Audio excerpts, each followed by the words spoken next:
And so we're going to pick up in chapter 5, and I'm just going to kind of skip around a little bit, but I want to start there at the beginning because it's going to be very important what we read here in verse 1. So Paul says here, therefore, be imitators of God as dearly loved children, and walk in love as Christ also loved us and gave himself for us, a sacrificial and fragrant offering. And so even right here with Paul's writing, Paul so often mirrors the Hebrew writing and Hebrew poetry in particular, especially with parallelism. And a lot of times with Hebrew writers, though Paul is very Greek as well, and again, as we've already seen with his virtue vice lists and all of this, but they're very often going to give you the main point right up front. So I think of it like a rock in the water. You think of even John.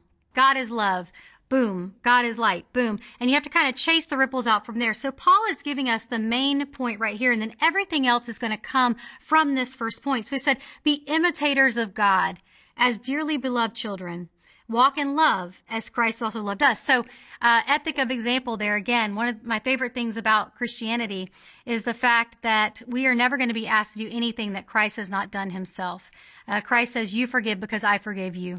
You love because I love you. You imitate me and you walk in love because that's how I treated you. You lay down your life because I laid down my life. Whereas all other world religions are all about a works-based system, we have the great ethic of example.